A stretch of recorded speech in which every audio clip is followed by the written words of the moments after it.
And we played that little clip earlier of the King as well in France. He was very, very well received. The French liked a bit of Charles and Camilla. They were very happy. He's called with the UK and France to step up their fight against climate change, branding it the most existential challenge of all. King Charles used a historic speech in the French Senate to call for a reviewed entente cordiale to tackle the biodiversity emergency more effectively. Speaking partly in French, the King vowed that he would use his reign to do whatever I can to strengthen the indispensable relationship between France and the United Kingdom. He's always been big on climate matters. Let's speak with Baroness Natalie Bennett, former Green Party leader. Afternoon to you, Natalie. Good afternoon. I would imagine, and I don't want to put words in your mouth here, the average Green Party member would not be a massive royalist, but on this specific point, do you support King Charles?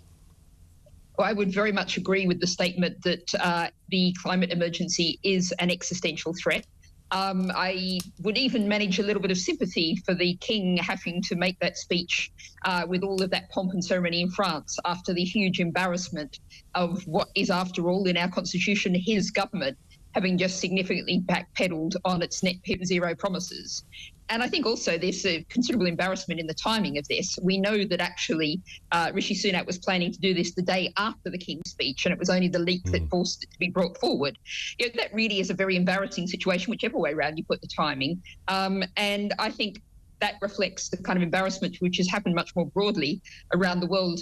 People are looking at the UK and saying, what on earth is happening when they're talking about existential threats and backpedaling on action? Well, I mean, it's fine to say that now. We just spoke to Gina Miller. I don't know if you managed to hear what she said, but she was gobsmacked that the Green Party, I'm paraphrasing here, but I think you might have caught the end of what she said.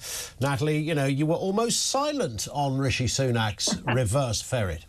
What's going on? Have you lost your mojo over there at the Green Party, Natalie? I'm not sure what media Gina Miller may have been watching, but I actually sent a text of congratulation to our press office, noting how extensive our coverage has been.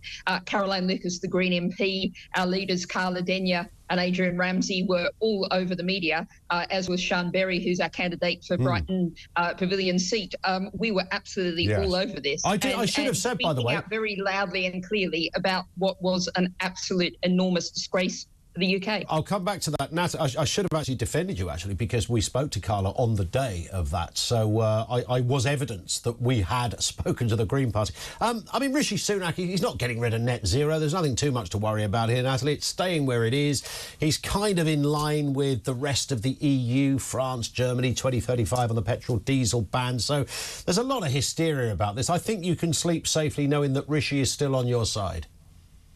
Well, I think, if you don't want to listen to me on this, you might want to listen to Lord Deben, until recently the chair of the Independent Climate Change Committee, and also a former Tory cabinet minister, who was absolutely incandescent with rage in the House. I was sitting opposite him, hearing him say what an absolute disaster this was, both in terms of the actual measures, but more importantly, perhaps, the general message that Rishi Sunak was sending, that these are all things that are all a bit difficult and can wait, when the practical reality is that the country can't wait for these green measures, not just for environmental reasons, but also for the cost of living crisis. The government has backpedaled on ensuring that people have warm, comfortable, affordable to heat homes. And we think about how many people are struggling with energy prices. No one's going to start cladding or putting panels up or insulation in houses. I mean, that's not part of the plan, is it? I mean, people are encouraged to do it, but there's not going to be some national emergency on that. I mean, what do you think's going to happen if we continue to sell some new diesel cars? I get the bit about business. Business has been destabilised, but some business has been destabilised. That's largely a separate point, of course, and that's about economics. But in terms of the environment, I mean, what's going to happen just because we shift the ban to 2035? Well, I think separating economy, environment and health is a mistake. All of these things are interrelated. We have a huge problem with air pollution.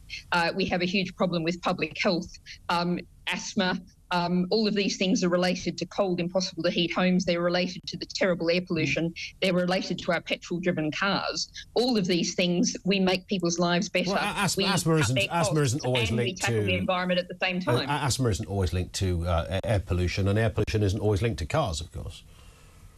Well, I mean, for example, in cold, damp homes, the rate of asthma is double the rate of if they're in a healthy environment. Of course, and once you've got asthma, you've got asthma for life. That's an issue about making homes decent, right? About rogue landlords and people who, are not looking after their homes, etc. I mean, of course, we all support that, but the idea the government has just backpedaled on making rules to ensure that private renters, who are some of the people who live in the worst conditions, have a decent standard of home. That's one of the government's backpedals. It's the energy rating, isn't it? I mean, that's a slightly different issue. Moving to band C of your energy is not the same thing as having a damp, horrible house without a roof on it.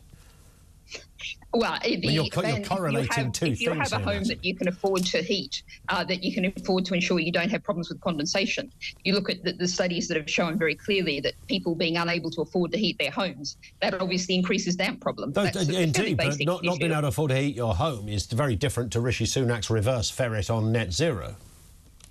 Well, of course, if the heat that you're putting into your home just drifts straight out the drafty windows and doors, straight out through the uninsulated roof or walls. It's more expensive. It's not efficient, and I think we've always known that. For years, it's just a counterproductive way to exist. I think we all get that, but the wider issue that is being sort of put out there is the planet is going to die because of Rishi Sunak just monkeying around with a few figures here and there.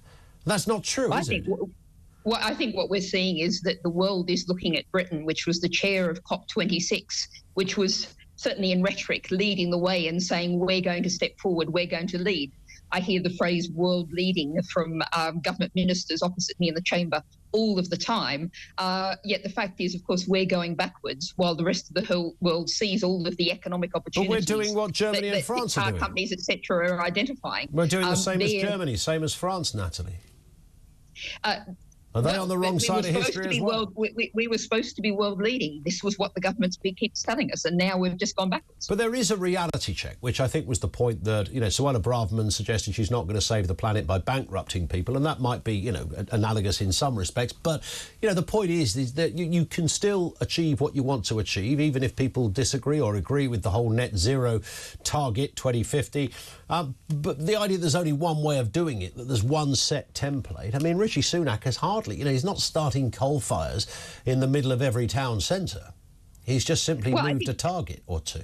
I think the phrase you used, reality check, there was interesting because, of course, we've all seen over the last couple of days the hashtag 7BinsSunak trending all over the place. I heard actually a Labour former cabinet minister said to me, I really wish that I'd thought of the idea of making big announcements about stopping doing things that I was never going to do in the first place, which is, of course, both the case of the seven bins claim and, of course, the meat tax. And the car sharing as well. What we've got is a government that's not perhaps so much in style, but in substance, utterly Trumpian in terms of just running of the line of whatever's going to get a relatively small number of voters G'd up. They've started the election campaign a year or more out when they're supposed to be running the country. Natalie, thank you. Baroness Natalie Bennett, former Green Party leader, one of the country's lawmakers.